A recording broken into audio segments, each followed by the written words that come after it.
Welcome to Adhira Chemistry classes.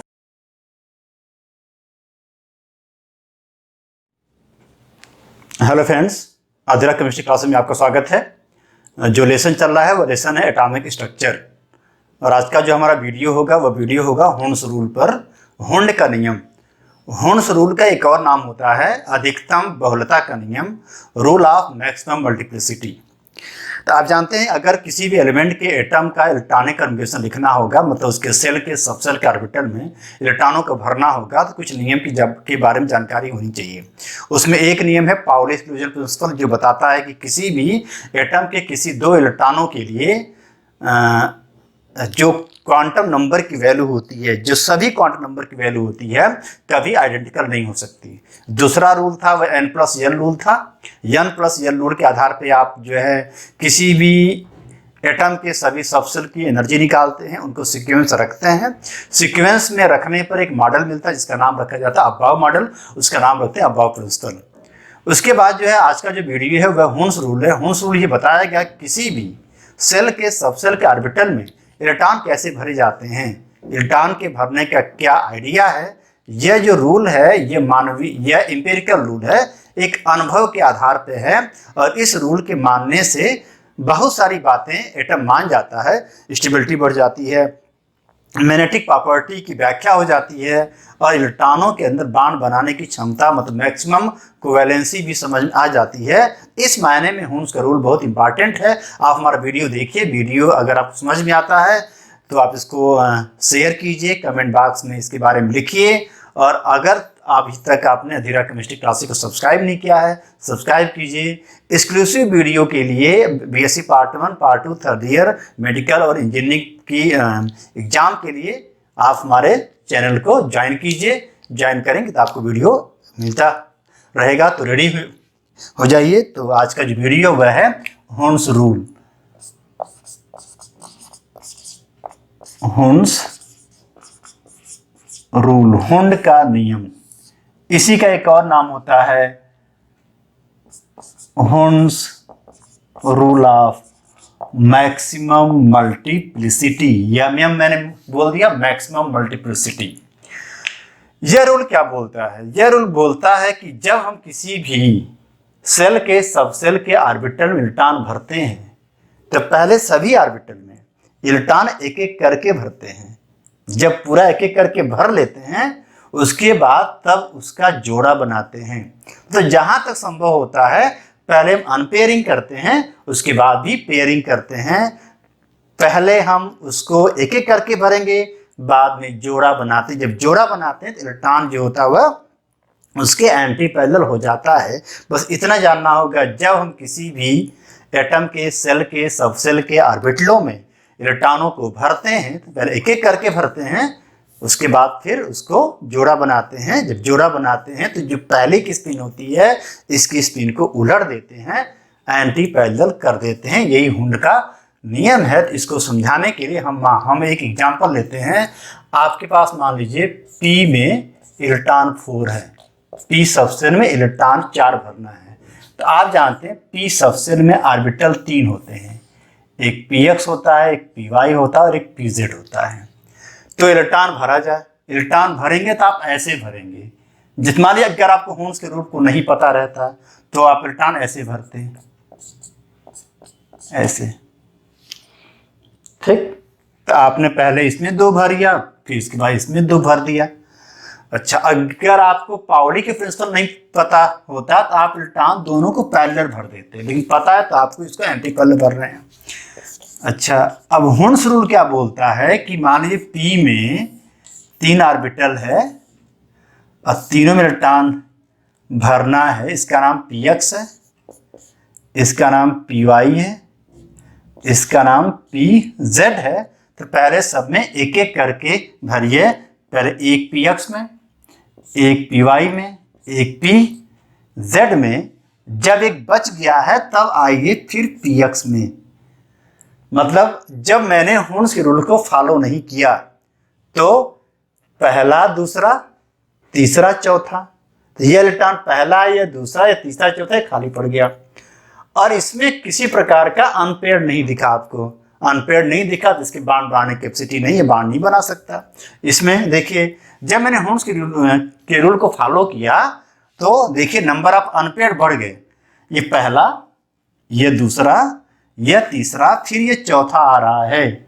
मतलब Holmes के rule के फॉलो करने पर यहाँ पर नंबर ऑफ अनपेयर्ड 2 हैं, माने बाण बनाने की इसकी क्षमता भी है। होम्स के रूल को फॉलो करता है क्योंकि जो भी एलिमेंट होम्स के रूल को मानता है उसके सेल के सबसेल के ऑर्बिटल में नंबर ऑफ अनपेयर्ड बढ़ जाते हैं तो मल्टीप्लिसिटी बढ़ जाती है, मल्टीप्लिसिटी बढ़ जाती है पैरामैग्नेटिक कैरेक्टर भी बढ़ जाता है। इसीलिए होम्स के रूल को कहा जाता है मैक्सिमम मल्टीप्लिसिटी का रूल, माने रूल ऑफ मैक्सिमम मल्टीप्लिसिटी, अधिकतम बहुलता का नियम। तो यह जो है होम्स रूल को नहीं फॉलो किया, यह फॉलो किया तो यह सही है और यह क्या है, गलत है। यह यही सही है, तो यह हो गया आपका होम्स का रूल।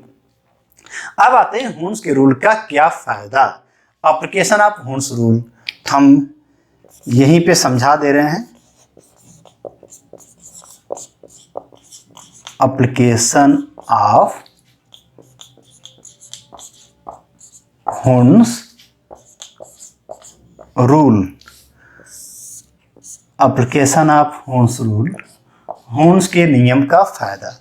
सबसे पहला अनुप्रयोग है, देखिए इसको आप देख रहे हैं, अगर कोई एलिमेंट है, अगर उसमें P4 है तो अगर वो होम्स के रूल को नहीं फॉलो करेगा तो नंबर ऑफ अनपेयर्ड नहीं आएगा।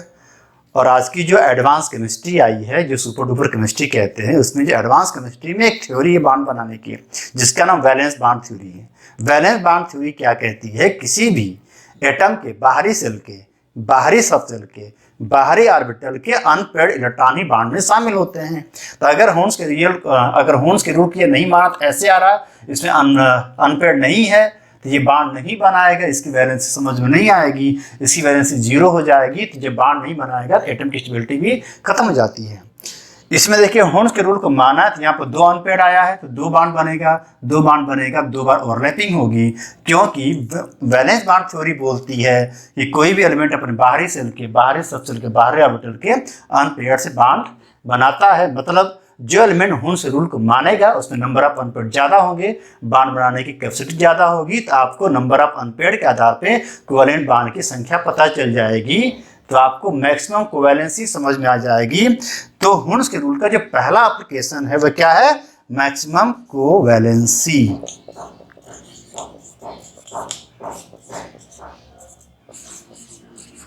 मैक्सिमम कोवेलेंसी का मेजरमेंट कर देगा। दूसरा एप्लीकेशन है कि आप जानते हैं कि नंबर ऑफ अनपेयर्ड के आधार पे जो सबस्टेंस होते हैं उसको मुख्यतः बांटा गया है 3 क्लास में, पैरामैग्नेटिक, डायामैग्नेटिक, फेरोमैग्नेटिक। इस पर हमारा वीडियो आएगा, इसी लेसन वीडियो आएगा, बस थोड़ी सी बात समझिए।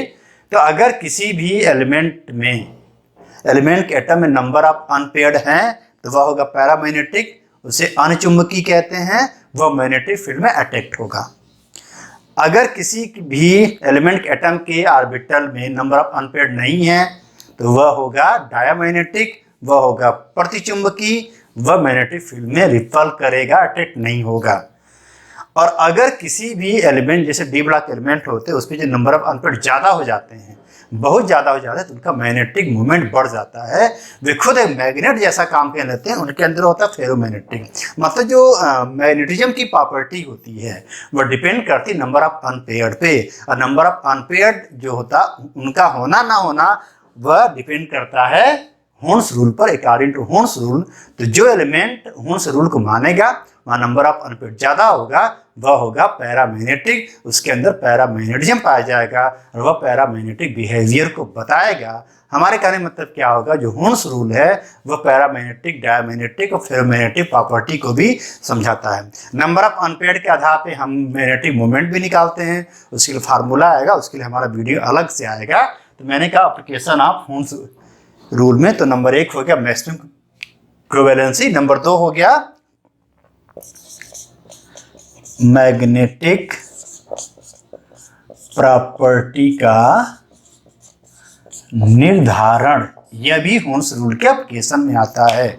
तो हुन्स रूल का दो एप्लीकेशन हो गया। हम हुन्स रूल की सहायता से कोवेलेंसी बता सकते हैं और हुन्स रूल की सहायता से किसी भी एलिमेंट की मैग्नेटिक प्रॉपर्टी की व्याख्या भी कर सकते हैं, उसको इंटरप्रेट कर सकते हैं। तो आज मैंने समझाया हुन्स रूल क्या होता है। हुन्स रूल इतना होता है कि जब किसी भी एलिमेंट के, एटम के, सेल के, सबसेल के ऑर्बिटल में इलेक्ट्रॉन को भरते हैं तो पहले एक एक करके भरते हैं, उसके बाद तब जोड़ा बनाते हैं। जब जोड़ा बनाते हैं तो इलेक्ट्रॉनों की स्पिन को उलट देते हैं, क्योंकि उलट देने पर इसकी स्पिन प्लस हाफ होगी तो इसकी माइनस हाफ होगी, कैंसिल होगी, जीरो आएगी, स्टेबिलिटी इनकी बढ़ जाती है। तो हुन्स का रूल ज़्यादा नंबर ऑफ अनपेयर्ड के लिए फायदेमंद है। हुन्स रूल को जो मानेगा वह नंबर ऑफ अनपेयर्ड ज़्यादा होगा तो बार मारने की क्षमता ज़्यादा होगी, मैग्नेटिक प्रॉपर्टी की व्याख्या भी ज़्यादा होगी। तो आज का जो हमारा वीडियो था वह वीडियो है हुन्स रूल पे। आपको समझ आया है तो कमेंट बॉक्स में कमेंट लिखिए, और अभी तक आपने अधीरा केमिस्ट्री क्लासेस सब्सक्राइब नहीं किया है प्लीज़ सब्सक्राइब कीजिए, ज्वाइन कीजिए, आपको बहुत सारे एक्सक्लूसिव वीडियो मिलते रहेंगे। इसके बाद का जो हमारा वीडियो आएगा वह वीडियो आएगा इलेक्ट्रॉनिक कन्फिगरेशन कैसे लिखेंगे, और इलेक्ट्रॉनिक कन्फिगरेशन में कैसे एक्सेप्शन है, कैसे डेविएशन है, और कैसे कोई भी एलिमेंट अपने हाफ फील्ड फुल फील्ड की स्टेबिलिटी को ज़्यादा करके अबाव प्रिंसिपल को फ्लॉप करता है। अबाव प्रिंसिपल का जो बैकबोन का रूल है उसको मानने से मना करता है, वह एक्सेप्शन में आएगा, एबनॉर्मल या एनोमैलस केस पैदा होगा। उसके बाद हमारा वीडियो आएगा मैग्नेटिक प्रॉपर्टी का, और ये वीडियो है नोड और नोडल प्लेन, वह वीडियो हमारा होगा, वह वीडियो हम रखेंगे एक्सक्लूसिव वीडियो में। उसको पढ़ने के लिए, देखने के लिए आपको अधीरा केमिस्ट्री क्लास को ज्वाइन करना पड़ेगा। ज्वाइन कीजिए, औरों को शेयर कीजिए, खूब पढ़ते रहिए। जो भी दिक्कत कमेंट बॉक्स में कमेंट लिखिए। बहुत बहुत धन्यवाद।